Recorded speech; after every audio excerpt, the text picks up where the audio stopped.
did it. And we're right on time. Hello, everybody. It's so nice to see you here.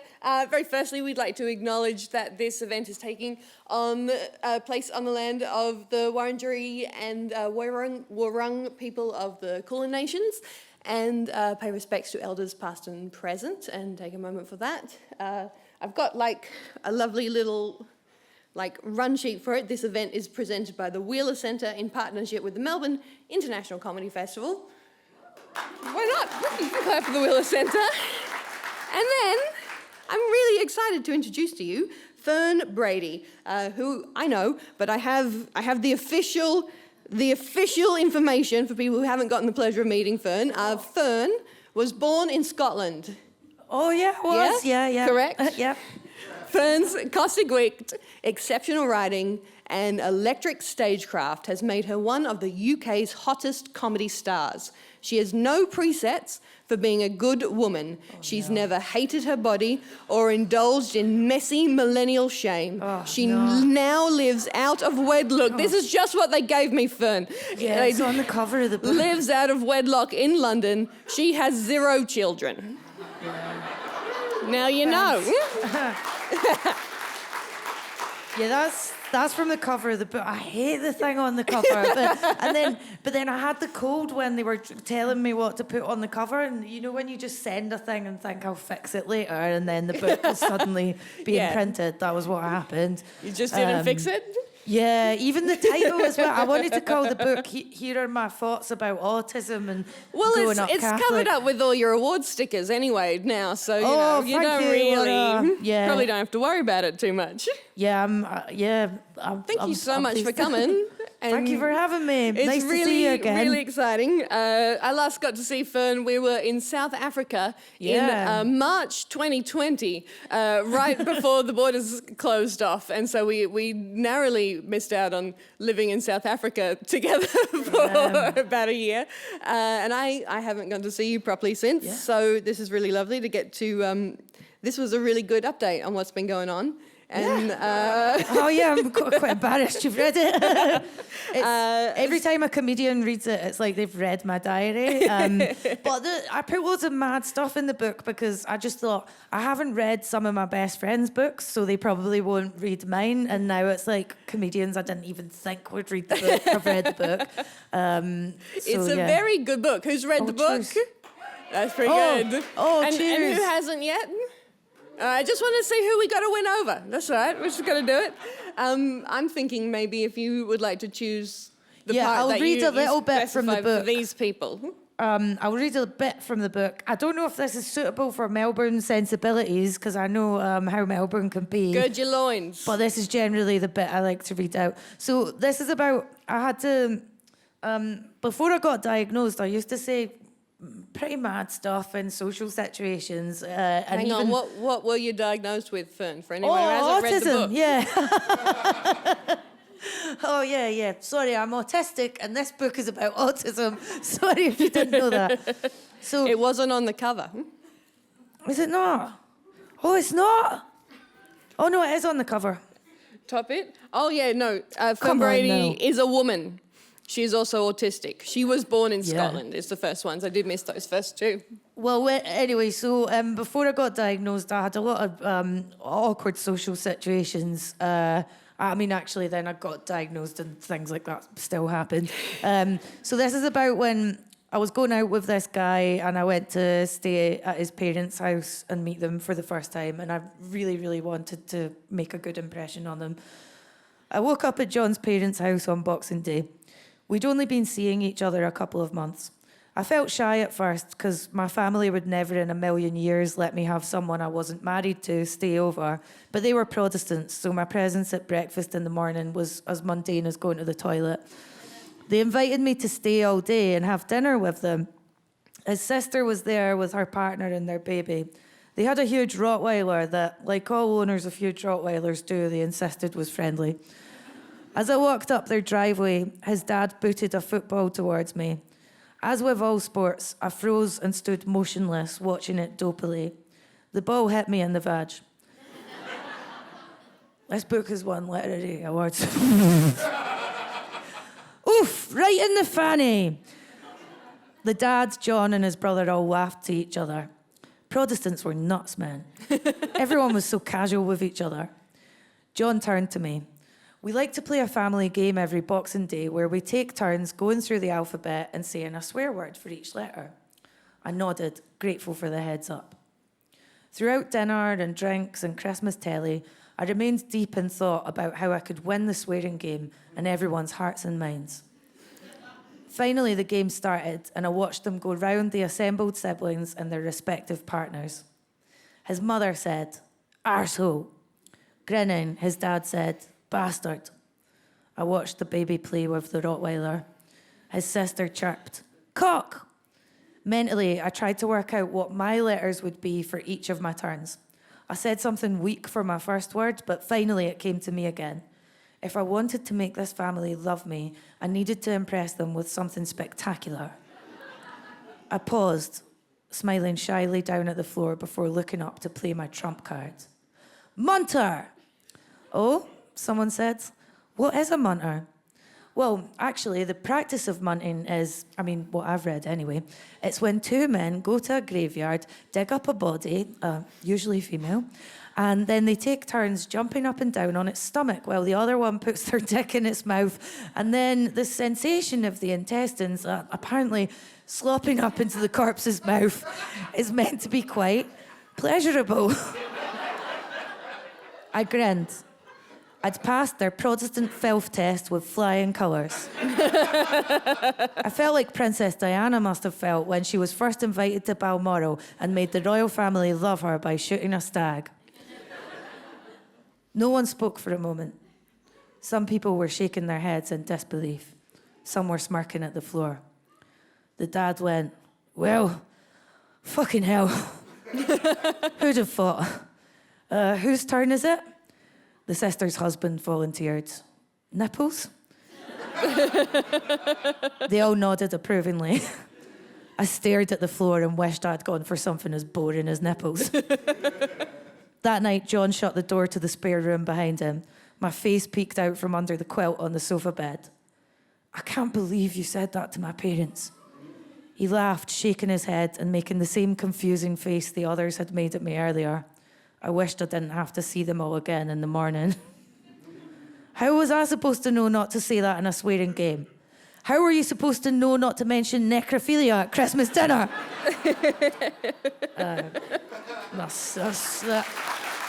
Oh, God. Thanks, Melbourne. It's 6 p.m. It's really early for necrophilia. And there's actually a passage I could have read from the book set in Australia, and I opted not to do that. I wrote a lot of the book in Melbourne, so cheers for that. I think I remember last year you were on it during the festival. Yeah, not last year, the year before. Yeah. I was at the festival, but I didn't really go out at all because I just was in doing the book a lot. How did you find the process of juggling that with the touring? It was good, but it kind of meant comedy became this fun thing I did to relax. So I was less stressed about comedy and just obsessed with getting the book right. Because sometimes I read comedians' books and it feels like they've just done it for the money and they just half-arse Surely it. not. No, do you know what I mean, though? Oh, no, I don't know what you mean. And I don't, I'm talking about British and American comedians. I don't know if it's like that here. But I would read comedians' books where they'd just half-arsed it and they'd taken the opportunity to write a book for granted. And I was like, no, I really want to try as hard as possible at this. I think that really comes through in it. There's something cheers, really incredible about the way that you've written this. And I did want to bring it up. I did want to tell you about it very specifically because there's some lovely stuff in here where you talk about your passion for languages and how interesting you find verbs and words in general. Did you find some of that came into play when you're putting it together? Yeah, definitely. Because I wanted to be a writer before I was a comedian, and then I got into comedy when I was training to be a journalist. But going back to doing this, it just feels a lot more comfortable. I love doing stand-up, but writing a book feels more comfortable than doing stand-up, because often I feel like there's a gap between the speed my brain processes things at and then my mouth is like out of sync with everything. Whereas with a book, and also I have loads of social situations where I replay it over and over in my mind, and I wish I could have done it better. And the process of reworking a book and finding the right way to say stuff is really, really satisfying. Yeah, that makes a lot of sense. I feel like it really comes through in this piece of work. There's been a lot of really incredible reviews about this book. There's been a lot of people using, words like brave and honest. I feel like sometimes that distances the work from the effort you've put in, because when I am looking at it, what it really shows is a real commitment and a generosity to put that amount of detail into the book and to make sure that you are coming across with that level of clarity. Well, with regards to honesty, there's a lot of autistic people online I've seen say this, that neurotypicals treat honesty like it's a magic trick. Whereas it's not like something I can switch off. I would like to be able to deceive people better and schmooze with people and tell people what they want to hear. The definition of munter. Yeah. But that's like the autistic love language, is like giving people facts and exchanging facts. There's a comedian in the UK called Pierre Novelli. He got diagnosed after me, and he's so lovely. And when he got diagnosed, I was like, how did I not know this about him? Because the first time I met him, I told him what school I went to, and he then told me the history of the saint that my school was named after. But like for autistic people, that's just trying to say, oh, I like you, here is some information. Yeah, now it's yours. Yeah. Pierre's got a book coming out too, so which is really exciting. I'm very excited for it. There's some beautiful language in it, Fern, and I feel like something that's really interesting is so many of the stories you're talking about, sort of some of the confusion that autistic people can feel in a world that is not necessarily set up to accommodate them. But something that really comes through in the book is the clarity that you access on a completely different level. So I feel like it's a really good illustration of the way that autistic brains process and the way that you can simultaneously be confused by situations, but also be aware of what is going on a completely different level. I know exactly what you mean. Like sometimes I feel like in group social situations, I'm processing some things slowly, but then I also feel like I'm able to see when someone's a dickhead, when other people are blind to it. Yeah. And you can see falseness in people when other people are totally taken in by it. Can you tell when you can tell that someone else is a dickhead, but they can't tell? Can I tell when I can... What? Well, sometimes autistic people can... And look, I don't have an official diagnosis of autism, but yeah, because I asked you to do it because I thought that you were. No, look... I don't have an official diagnosis, but ever since the awareness has picked up, people have been a lot nicer to me. All right? Yeah. I could really get used to this, to be honest. We've already asked them to dim the lights. It's all going quite well. So I feel like sometimes where people get stuck with it is sometimes you don't realise that you can see what is going on in a way that other people are not able to. And they think that you're crazy or stupid because you're not able to see what they can see, but you can see something that they can't.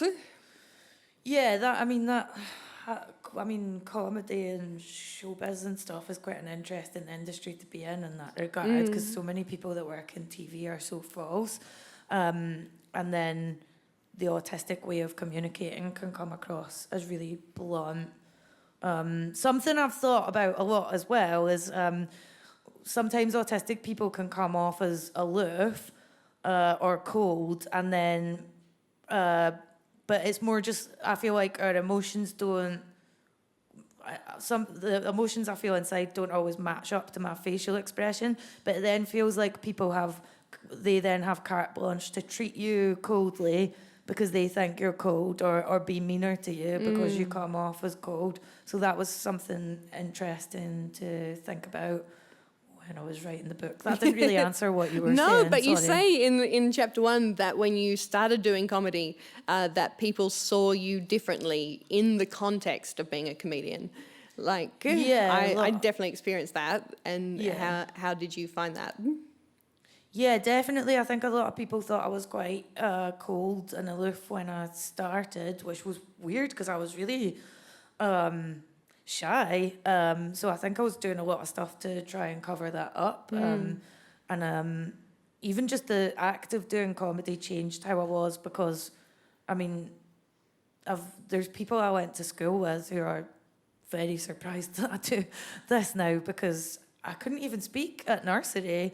I found it really hard to speak when I was 5 as well. Like, I would chat at home, but then when I went to school, I would just look at people and be like, I don't even know how to start a conversation. But another thing I wanted to say is, when I started writing the book, I had a thing that a lot of late diagnosed people have, where I almost felt like I had to prove I was autistic to non-autistic people.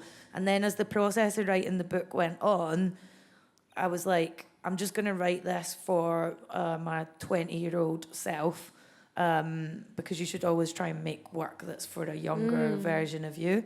So I tried to write the book more for autistic people and for newly diagnosed people, which I think is better, rather than trying to over-explain. It definitely feels very generous in that way. Well, because I really had to, when you're writing, you kind of have to block out anyone who you think is going to criticise you over what you're writing, and know what people think about like the increase in late diagnosed autistic people. And I know that some people think it's like a left-wing thing. I think we could seize Democratic majority, to be honest. I think. But have you heard people say things like that? And it's like this attention-seeking thing. Or I had even friends say, why do you need a label, and why do you need a diagnosis? And that delayed me for another couple of years, because I was like, oh yeah, I'll just manage on my own, and I'll just somehow learn social codes and it'll be fine. And the whole time I was getting worse and worse and worse, getting more and more stressed. And it was only lockdown, when I had a total loss of my routine, that things really imploded. But yeah, I'm glad I wrote it more for autistic people, because I really have to block out a lot of dumb stuff people say about autism now. Even like, there's comedians that I love, or podcasts I'll be listening to, and people will say profoundly stupid stuff about autism. A thing that I keep seeing coming up in the media as well is the idea that trans teen girls are being misled into transitioning. Well, I should say trans men are being misled into transitioning because of their autism. And it really infantilizes autistic people to say that, and it denies them any agency. And it also ignores the fact that there's a massive overlap between autistic people and trans people, and autistic people and queer people. Like a massive, massive overlap. And I think, like, my guess on that would be that a lot of those binaries and boxes that we put people in don't always make a lot of sense. And if you have a brain that is wired to the pattern seeking and sort of some of the logic in it, it does become increasingly difficult to, like, understand where those lines of those boundaries and those identities, should be kept separate. How does it feel, sort of having something this intimate and, open and honest, sort of externalized? Well, before I answer that, what you just said there is exactly what I was trying to do in the book, because a lot of, because I grew up in a very Catholic place, and I grew up in Scotland, where there's, like, Scotland's great, but there's a kind of very paternalistic, kind of creeping misogyny there that it kind of flies under the radar. Very specifically, you grew up in Bathgate in Scotland as well. Are you from Bathgate? Where are you from? Holy shit! Whoa! And now we're here in Melbourne. Isn't that amazing? Oh man, Livingston was fancy to me because of the skate park and shopping centre. I actually think the skate park is in the book. I'm not sure, or it should be anyway. So yeah, growing up in Scotland, it felt like there was a lot of rules about being a girl, and in the 90s, and it didn't really add up to me. So I wanted to look at the overlap between sexism, like basically where sexism and autism meet, because I never would say stuff like autism's my superpower, or like, oh, I'm really glad I'm autistic, because I'm very in the middle about it. But I think in that regard, growing up where I did, I mean, a lot of the rules laid out for me didn't make sense, and I didn't want to. You talk about how it it maybe protected you from some of that as well, and sort of spared you some of those, those boxes that you were going to be put into. Yeah. There's a lot of sort of intimate stuff, but you also talk quite explicitly about also the specific prejudice that autistic women face. Because they are quite often higher masking and are able to sort of fumble through situations a little bit more, and can end up in a little bit more trouble. Is that fair to say? Yeah, autistic women are a lot more vulnerable to abusive relationships. I had no idea that there was more autistic and ADHD people in sex work until I started researching the book. And then that made sense. I always worry about saying this point in case someone's come along to the event and they're like, well, my daughter is autistic. Are you saying that she's going to end up stripping? Or comedy, which one? Or comedy. This is how bad a stripper I was. I've made so much more money from comedy than I did stripping. I was so bad at stripping. People used to like throw money in my face and walk out the club. That's like not great. But like when I worked in strip clubs, I remember feeling so comfortable around the girls there, because a lot of them were just weirdos. Like a lot of them worked in the arts or some sort of like creative thing on the side. And they were just so strange, so I instantly felt more comfortable around them than I did with the people I went to university with.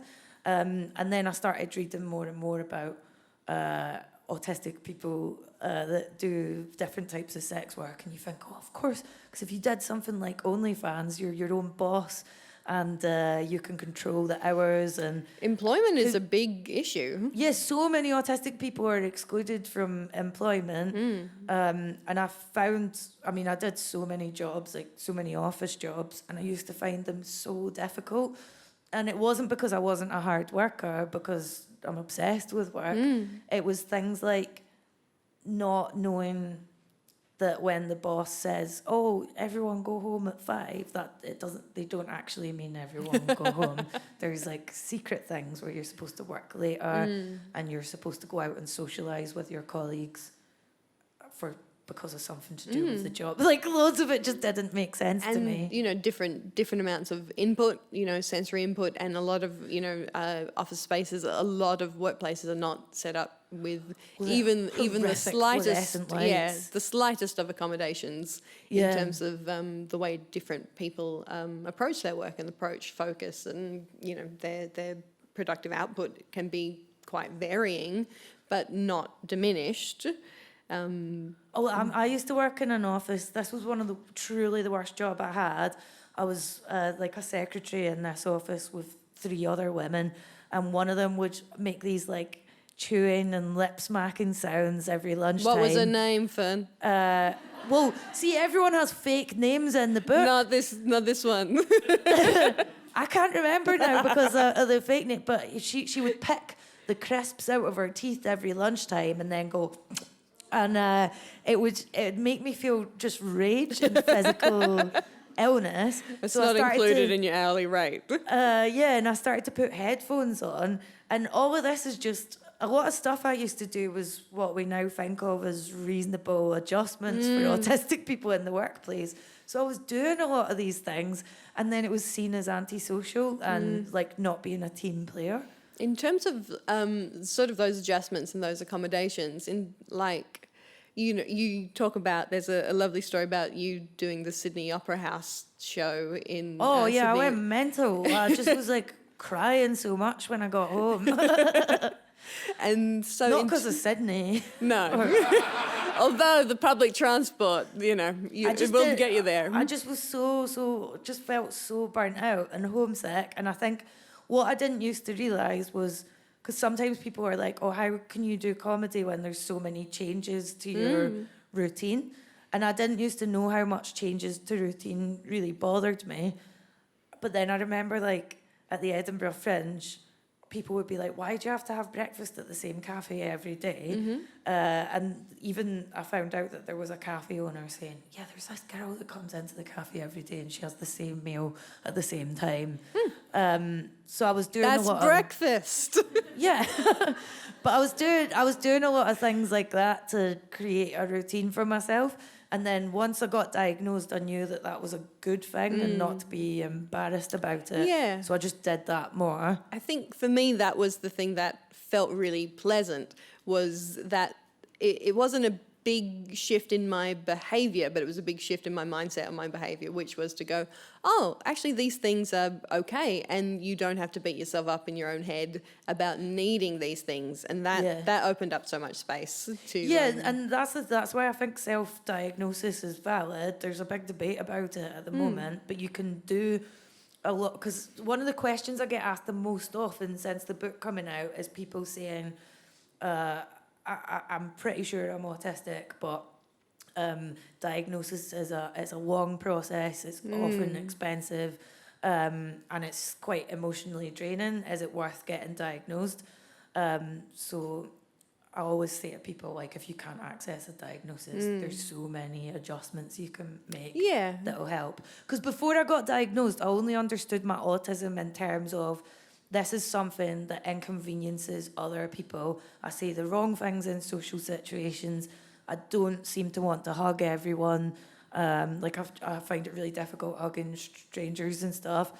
And then when I got diagnosed, I understood my autism as I understood all the sensory aspects of it and how to start looking after my sensory needs. Yes.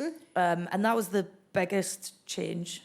Because I wasn't surprised when I got diagnosed, you know. Yeah. Like a few people had said and, it before. And for me, that's probably one of the most emotionally challenging parts of the book for me to read, was the long and sort of infernal process of you getting some answers where you were experiencing some pretty severe, you know, what would be symptoms, but, you know, to me it's sort of an outcome, you know, of the way that you're not being accommodated and the way that you are not understanding what is going on or how to control it or what is wrong. And that for me was quite hard to read in patches, to go, that is a feeling I think a lot of people sort of live with, is not knowing what it is. Well, that's the problem as well with the diagnostic criteria. What a lot of the autism community online now are saying is, by the time a lot of autistic people get diagnosed, they're presenting as so burned out, and they'll have had maybe physical illnesses over the years. Lots of autistic people have digestive problems. Huge numbers of them have fibromyalgia and EDS, chronic musculoskeletal pain. Like something like a third of eating disordered patients are estimated to be autistic. There's a lot of self-harm. Loads of self-harm. It's just so that's how doctors understand it when they see and we're not used to seeing what successful autistic people look like. I think that's where a lot of the sexism comes in as well. Yeah, how to recognise that those behaviours are also, you know, those symptoms are also a lot less acceptable for women, and so they get hidden more, and you end up with, you know, far more internalised problems. Well, even like the touching thing, I can't stand people lightly touching me on the arm or people I don't know hugging me, but you don't want to be seen as a bitch. So you have to just let people hug you and then have all this sensory build up inside. And even that, like, even just saying it, it sounds so precious, and I never want to be seen as precious or a diva or anything. So I have to do work things where where stuff like that happens. But if you're, a big, tall, strong man, they would just see you as, eccentric and very, very deep and intellectual. Yeah. But to go back to what you were saying about the pathway to getting diagnosed, there's a really specific reason every story in the book is included, and it's because someone from my audience came up to me at a show years ago. I was doing a gig in Berlin or something, and she was like, your entire set, which is a description about feeling different to other girls and not fitting in groups of girls, it sounds like an autistic woman, and you should read this book called Asperger's. So I went and read it, and it was like, these are all the worst case scenarios that can happen with autistic women. And I was like, oh shit, that happened to me. That happened to me. That one as well. And I followed this pathway that I've heard dozens of times now from people that have read the book, where I was okay at primary school. I was bullied at primary school, but I would... I had some friends because I was quite eccentric. I was good at being bossy and telling people what to do in games and stuff. And then when you transition to high school, suddenly that weirdness and that eccentricity is like the worst possible thing you can be, because when you're a teen girl in high school, the most important thing is to fall in line with what everyone else is doing. And for me, that just didn't happen. And then I started to get more and more overwhelmed. I found school really unmanageable. I stopped socialising with or speaking to anyone. And then I had a breakdown and got put in a child psychiatric unit, and I did my exams for uni in there. And that, I hear this story so many times of different people. And it really shouldn't be that way. And I think other people in the unit that I was in were also undiagnosed autistic girls. Yeah, definitely. That comes through in the stories that you tell. And I really like the bit about your parents accusing you of being stoned. Yeah. Threatening to call the police. Yeah, my parents were really, really strict Catholics, and they were quite young parents as well, so their approach to some stuff was just a bit much. My parents staged a interrogation with me and my brother where they said that we were being arrested for smoking weed. And I was really confused because I hadn't touched it. And it was because I was coming home from school and just lying on my bed in silence or just napping. And I was sleeping in my clothes every night. And this is all signs of autistic burnout, just coming home and not able to speak.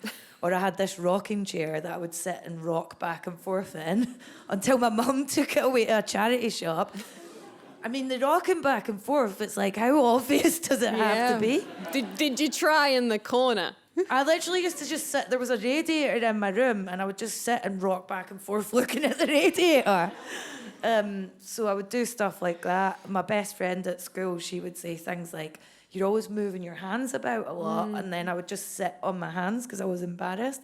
So, there's so much stuff like that I hope people are better at picking up on now. Yeah, it's definitely really, it really helps because it's, and I think there was a lot of generosity to the people that you mentioned in the book, where a lot of people, were treating you very badly, but you haven't necessarily prescribed a lot of malicious intent to it. It's that... That's to do with the lawyers. yeah, fair enough. They said it was one of the toughest legal reads they've ever had. It was a very high risk of being sued. So yeah, that's it. So That makes I wish I sense. could say it was my generosity of spirit. Oh, you should though. You should. Nice. Yeah, there's like so much stuff you can't even say in a book that someone was good at having sex with you in case they come back and say that's not true. You know, that was literally one of the. I had this like really Slander. I had this like very like serious lawyer going through all these like really embarrassing bits of the book, and to make matters worse, she was Scottish, and I just felt like having like an older Scottish lady judging me was mortifying. I did love the story you told about Phil Kay. When you I talked love about, Phil Kay. He's neuro something. Oh, absolutely. If you could describe Phil Kay to some people who haven't met Phil Kay. Phil Kay is a Scottish comedian who won a big massive award in the 90s and was like set for stardom, but then he would do things like do a whiskey advert, get loads of money, and then spent it all on getting his girlfriend a doula to give birth in Australia. That's one story I've heard about him. I've met him twice, and both times he was... Did he have shoes on? He was running from the police in both occasions where I met him. Yeah. Hey, I loved your show. Very good. Sorry, I can't talk any longer. I'm running from the police. Yeah, he's very eccentric. So you talk about sort of entering into the comedy scene and, the different ways that you got to engage with that and sort of find your voice. Do you want to talk a little bit? Well, I didn't put very much about comedy in it because by the time I'd written everything else, I was sort of at the word limit. So, but I did feel a big sense of relief when I started doing comedy. Like I felt like I was able to be more myself.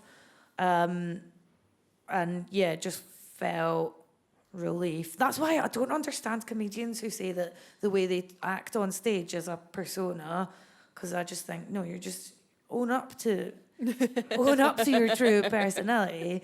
Because I feel more like myself on stage than, I don't know, if I was at an industry party or something. Yeah, I think I feel the same way. There's especially again when you're dealing with print as well, there is that lovely thing where you do get to absolutely decide what you think on something and take a step back from it and get a little bit more clarity on it. There's so many dark topics in it. Was there anything that you found particularly difficult to put in? Is there anything that we're lucky is in the book that nearly got cut? By far the hardest bit to write about was meltdowns because it's so shameful and like not really talked about very much. But I couldn't find any information on them myself, and every time I was trying to find any, this is after I got diagnosed, anytime I tried to find information on meltdowns and shutdowns, I got given advice for parents of autistic children, nothing for autistic adults. All the information that you can find is like niche podcasts that are hosted by other newly diagnosed autistic people. It's insane. So I just put it in because I was like, well, someone has to talk about this. And that was the bit where I was like, oh God, when people I know from work read this is going to be mortifying. But then I thought they won't put it near the end of the book and then they won't read it. But... just flicking through at the airport. Yeah, it's great. Just buried at the end. One of the most easily, like, the most hurtful criticism I got of the book, because I don't give a shit what non-autistic people think about it. Like, I truly don't.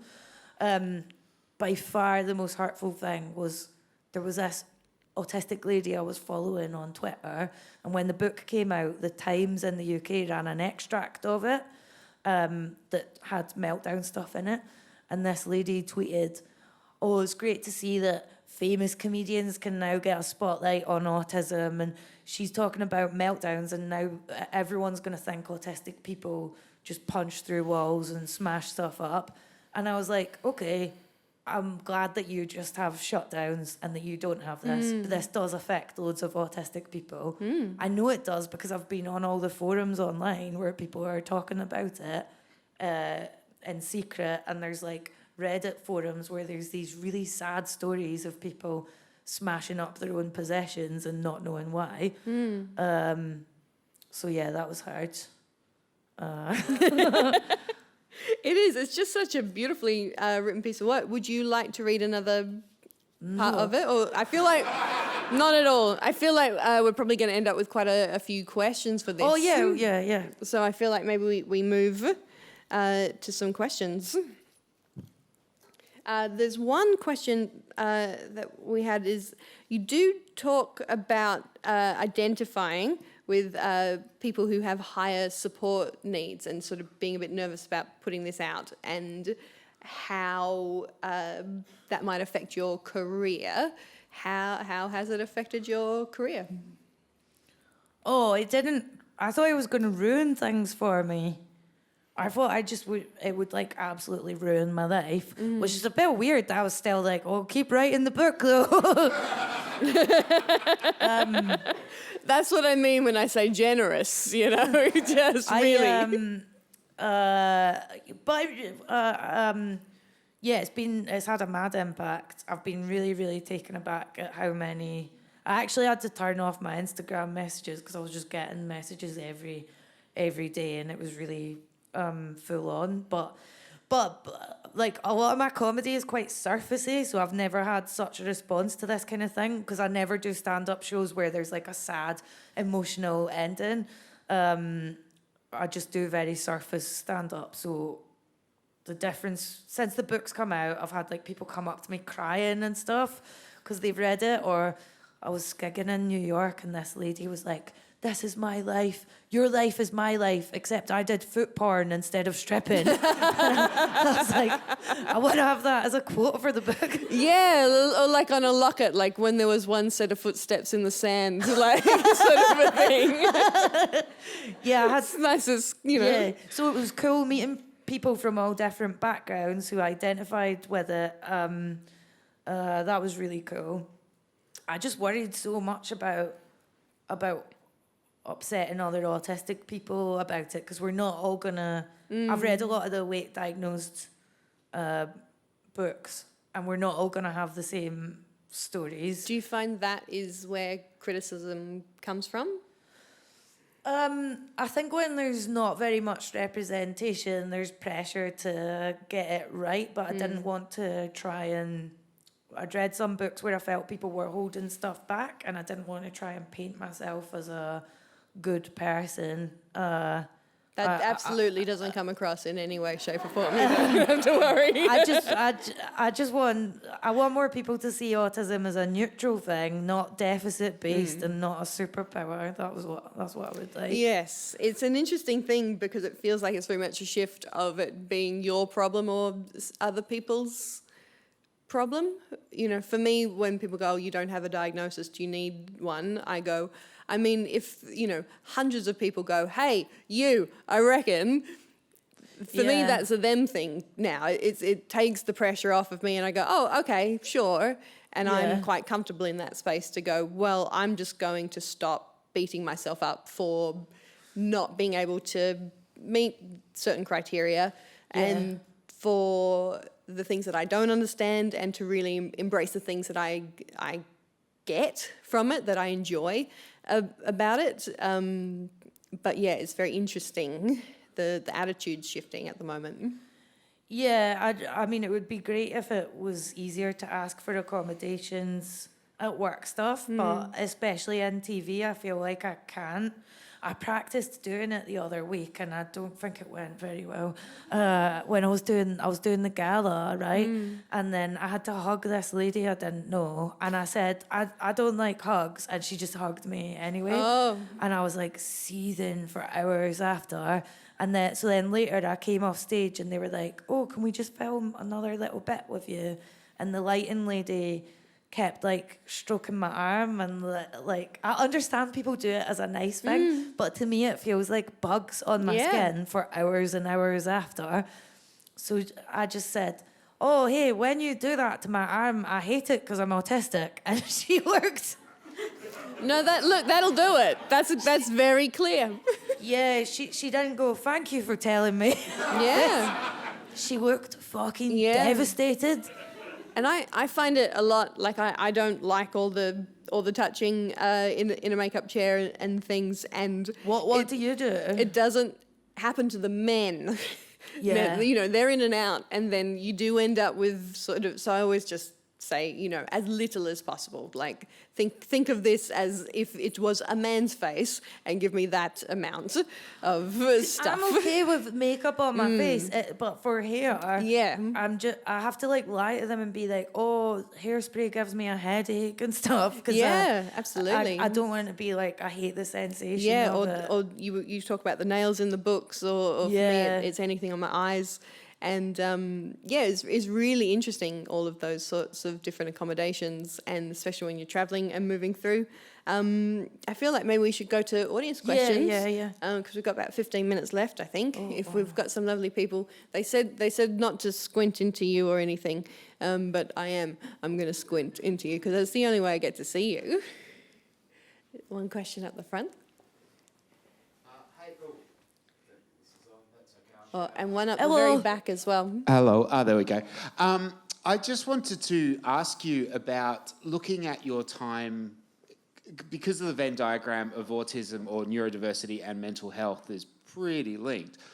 How do you look at your time inside the mental health facility through the prism of, through the autistic lens? Like, do you feel a sense of vindication or relief that actually you weren't nuts, it was everything else? Well, do I feel... Well, no, because I was nuts because I'd been driven nuts by the conditions I was living in. Do I feel vindication? No, I've been reading a lot about... I don't know if this is an issue here. I mean, it's bound to be. So in the UK, there's been a focus recently on how many... autistic people are being wrongly detained in psychiatric hospitals, and often the hospital is the worst place for them to be. And there's a really great book I would recommend people try and find about this. It's by a woman called Alexis Quinn, and it's called Unbroken. And it was a very small publishers, but basically this lady, she had a really unusual grief reaction to her brother's death, and she started obsessively reading about how people decompose when they die, which is an unusual but very autistic way to process your grief, by getting obsessed with one topic. And she was behaving more and more eccentrically. She got put in a psychiatric hospital. They would restrain her sometimes, and when they restrained her, she would have meltdowns. And it was only by chance one day a doctor was walking past and said, I think she's autistic. She got diagnosed, but still she was in this hellish Kafkaesque nightmare of she'd get restrained, it would be seen as acting out, she would get kept in the hospital again. And it's just this amazing story that illustrates a massive problem, because the thing I hated about the unit I was in was we were always treated as if we'd done something wrong, even though we were just teenage girls that we basically were just like self-harming and depressed, or a lot of us You've just been influenced. Yeah, like a lot of us had made suicide attempts, and we were treated by the staff like we'd done something terrible. Yeah. So I don't feel vindicated. It's more my experience in there got me interested in stuff that's happening now to autistic people within the psychiatric system. The services available are definitely sort of complicit in the cycle of it. There's a lot of misdiagnosis and a lot of... it's really frightening how little a lot of doctors know about it. Yes. Really scary. I was definitely, for most of my life until quite recently, where I can sort of go, hey, no, I don't think that's correct. I've been, I can't leave a doctor's appointment without a treatment, like a script for antidepressants. And that was always the first thing, and nothing else was ever investigated or expanded upon. So I think that's such an important thing to put in, to sort of give people that perspective of just how bad it can become. I know there were some hands up at the back. Right at the very back, or maybe in the middle.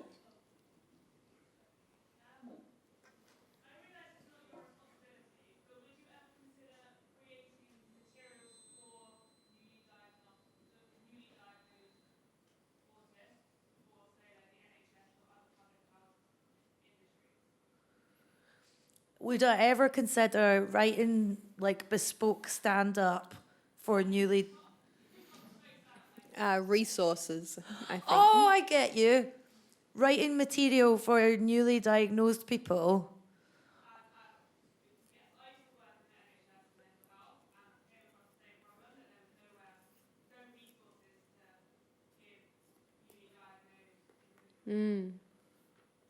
They might need you, Fern. I don't know if they would ask me. I would do it if they... Well, Tear out the bit about the munting and just hand the book. Yeah. I saw that yeah, if they asked me, I don't know if I'll do... There's a couple of charities that I like in the UK, autism charities that I like, but I'm always worried about getting involved with them because because I don't know, you just get nervous getting involved with stuff in any official capacity. And I'm just one autistic person and other people's experiences are so different. Like, the online autism community are falling out with each other all the time. Yeah, you do mention that a little bit. Have you found that tough? Like the social media I think when I elements of got it? diagnosed, I was like, oh, how am I supposed to be? Because I want to keep doing stand-up. But then I also... You talk about wanting to hide it. Yeah, I did. Of like getting the diagnosis and going, yes, well, I will be diagnosed, but no one will... I'll know now, but no one else will need to know. I actually was really... When I first got diagnosed, I was really cringing at a lot of autism content online, which I think was internalised dislike of your own autistic traits. And then bizarrely... I would never have anticipated this being the thing that helped me was when I did Taskmaster, because that Taskmaster is basically designed for autistic and ADHD people to do well, right? And like, I don't know if it's intentional, I don't think it is, but when I saw, because I always used to cringe at the way that I moved and spoke on camera because I could just sense like there's something just off about me, or there's just this thing about autistic people that non-autistic people pick up on, and that's why they bully you. And it was from seeing myself on Taskmaster that I just like suddenly accepted it, and also from just making friends with other autistic people and thinking, if you like this person because of all their amazing autistic traits, like they always tell you weird facts, then you can like yourself as an autistic person. I remember an interview you did when you were doing Taskmaster about how, you know, you'd always felt and sort of been sort of insulted by being called an alien, and you would dress on Taskmaster sort of in these sort of spacey clothes, and you really wanted to show people what, like, you know, autistic joy and happiness and... Yeah, like, so I think sometimes people misinterpret what they think that the Taskmaster producers knew I was autistic and then, like, worked with me or whatever. They didn't, like, I mentioned it to one of them and he made the uncomfortable face people make sometimes when you mention it. It was more that... I just got to a point where I was like, no matter how hard I try to seem normal on TV, I always fuck it up. Even if I'm wearing like the perfect outfit, I still just look awkward and my posture is weird. So I might as well wear the stupidest thing possible and dress like an actual alien. And yeah, I did feel better that way. Yeah, it is. It was very freeing. For me, it was spending, you know, my entire life going, oh, there's something wrong with me and other people can see it, but I don't know what it is. And then, you know, a few years ago going, that's all it was. Oh, get fucked. And just being able to really relax into it has been people pleasant. Sorry, I interrupted there. Go. People don't like the idea of... Sometimes people are critical of saying you can see that people can pick up on your autism. I'm not saying that autism has a look, but there was a study done that found that when non-autistic people speak to autistic people and they didn't know they were autistic, they consistently rated them as less attractive, less intelligent, less trustworthy, all these different things, because neurotypical people misread the way we speak and communicate. They misread it all the time. It's like we're speaking different languages. And I used to have this thing where over and over I would meet someone and be like, why do I feel like I'm in love with this guy? And then someone would be like, yeah, he's autistic. You know, he's like you. that happens all the time. Or I would meet a new friend and they were autistic, or they've been diagnosed years later as autistic. Oh, case in point, Larry Dean, right, the Scottish comedian. Absolutely. Go see his show this year. Me and Larry, every time we come to Melbourne, we would just sit, instead of going out, we would sit in Larry's hotel room just drinking chamomile tea. And Larry's now been diagnosed and is talking about it in his show. Because when autistic people get together, it's just easier to communicate. This idea that we have a deficit in our communication skills isn't true. We just communicate differently. And, you know, when people talk about the spectrum, I think it is always important to sort of stress that we're moving away from conceptualizing it as, you know, linear, worse to best sort of sliding scale, and more as sort of a nebulous sort of cloud of traits where you can have, you know, any particular bouquet of those and still fit in. And so that divide between, you know, neurotypical people and autistic people does seem to be something that is completely individual and very, you know, subjective and nuanced. And that is very difficult to put into an online context and into, you know, debate.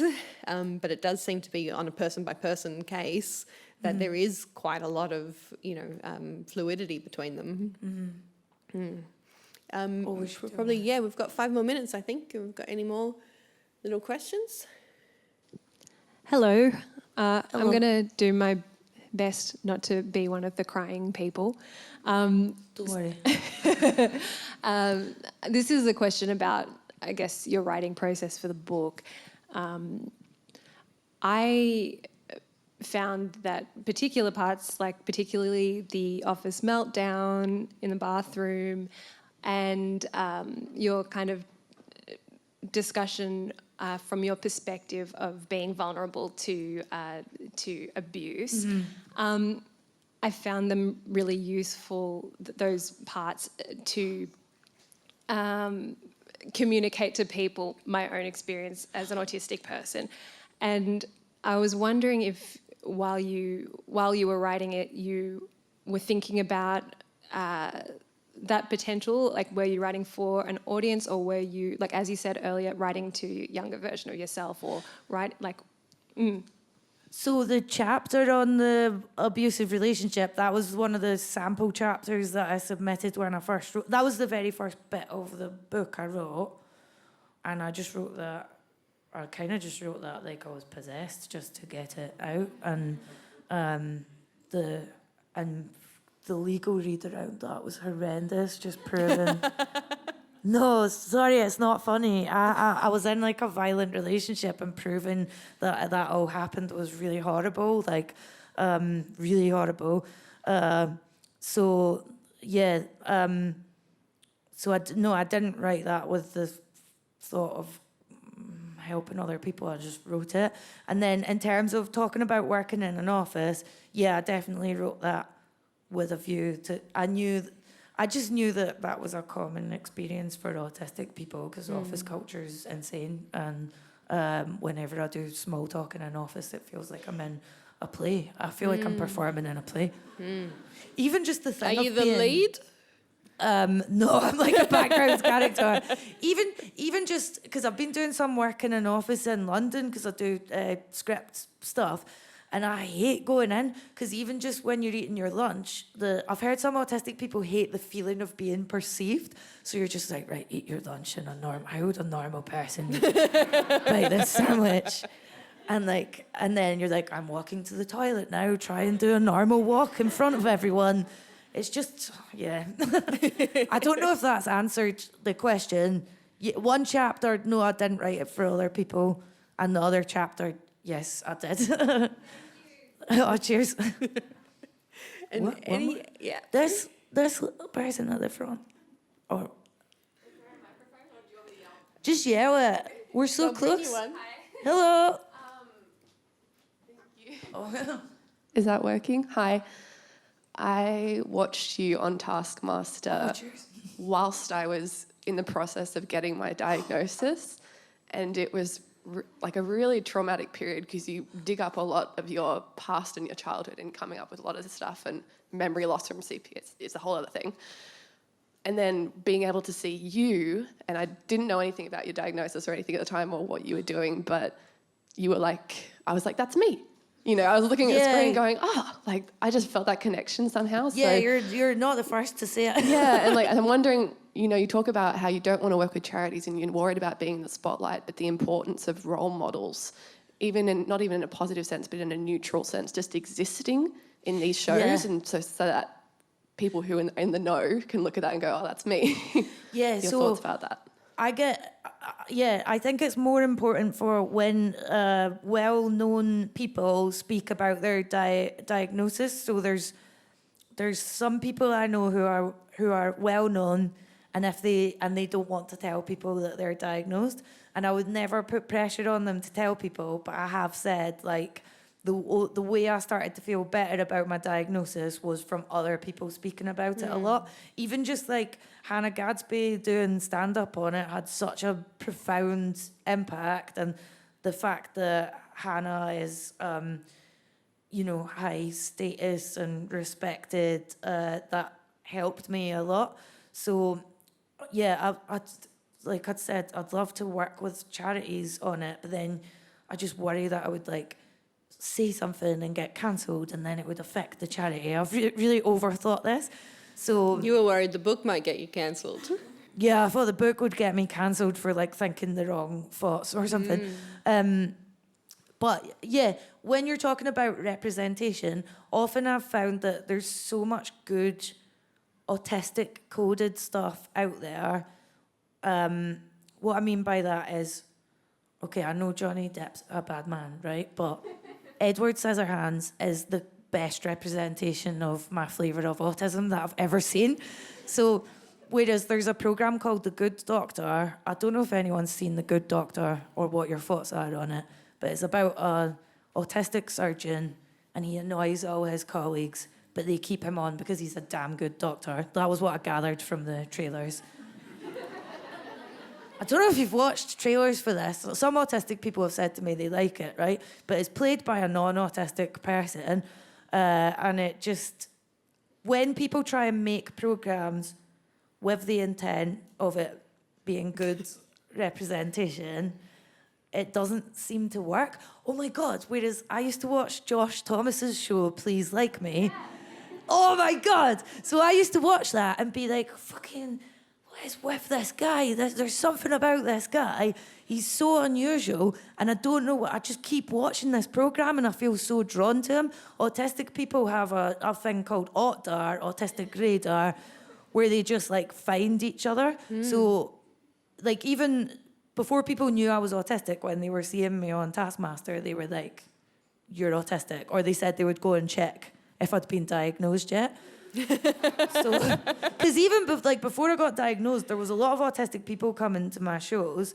So that's why I think it's, even like when Josh announced his diagnosis, I was so excited. So to answer your question, I do think that's one of the most important things, is just people saying when they've been diagnosed. You don't have to make a TV show where there's a focus group and everything involved, because so often it just comes out. It's well-intentioned, but it comes out Yeah, wrong. I think that makes perfect sense. Yeah. You know, you do need sometimes to have that lived experience to sort of understand the detail of it. You know, and that in your book you really do explain the way that you see the world in detail, and that's not coming through in a show like The Good Doctor necessarily. That is being written from the perspective of how an autistic person is perceived, rather than the internals of it. I think we've probably got one more question left. Hello. Gosh. Hi. I was wondering, you were saying that your comedy up to this point has been sort of surface level, was what you were talking about. I was wondering if writing the book has sort of made you change that, maybe adding more of that into it, or if you're still keeping it separate? It has a little bit. Because my last show is called Autistic Bikini Queen, and almost none of it is about autism, because What I about felt... bikinis? No, I had a personal trainer called Wellness Bikini Queen, and you know when you have to pick the title of the show, and you I see what happened. I see how you got there. Yeah, none of my titles are that well thought out, to be honest. So my last show, I could only talk about autism a little bit because I felt like I was only able to talk about it in a way that was quite reductive, and you're relying on the audience's stereotypes about autism, and I just found it too hard to talk about on stage. And then bizarrely, this year's show, I didn't know what it was going to be about, but loads more of it is I feel more confident talking about being autistic, and people expect me to be an inspirational autistic person now, and I feel funny about that. So, but what I mean is, I still like to make jokes about willies and stuff. So, and I want to always do that. I want to always do that. Whereas, so it felt like That's where we end. That's the end. Yeah. And then the lights just go off, and then a curtain comes out in front of me. And then when they release it as a podcast, we just clip the last little bit. How did you choose the title? If you say you find titles difficult, how did you choose the title of this book, Strong Female Character? Well, the title makes me die inside, and it's going to haunt me forever because some people think that I called it that in earnest, and the publisher at one point made tote bags with the words on the bag, and I was like, gosh, it seems like girl boss feminism. Right, I'll try and explain why I called it that. Do you know about the manic pixie dream girl trope and how that's about autistic women? I was just thinking about how when you're an undiagnosed woman, you have to build up loads of resilience, and often some autistic people act in a more act almost quite childish. Like for ages, people thought I was younger than I was, and then people infantilize you and treat you like you're daft and stuff. And I thought so many autistic people have built up loads of resilience, so I called it that after another trope. Yeah. But I feel embarrassed saying that. No, I love it. I love it. And like, I've really enjoyed this chat so much. I enjoyed it too. Thank you so much for coming and talking to us about this incredible book. You can pick up your own copy from the Mary Martin bookshop at the end. They're all signed. You came in forward, did a whole bunch of signing. Yeah. Amazing. Thank you so much for coming, and thank you to everybody. Thank you guys for coming. Would you like to plug anything for festival? Oh yeah, I'm doing my new show, I Gave You Milk to Drink, which is really about being autistic. And that's on at Ridges, which is like 15 minutes walk away. And I have a Netflix special coming out. It's called Autistic Bikini Queen. And I feel like bitter male comedians are going to be like, she just got diagnosed so she could get a Netflix special. Hey, if that's what it takes. Imagine. I'm doing a show, it's called Albatross. It starts in, half an hour or something, over at the Doubletree by Hilton. And I'm also directing a show by Grace Jarvis, who's also autistic and is such an incredible writer. Yeah. She's so brilliant. So there's so many incredible acts for the Comedy Festival. Go check them out. It's a bumper festival program this year, so there's so much to choose from.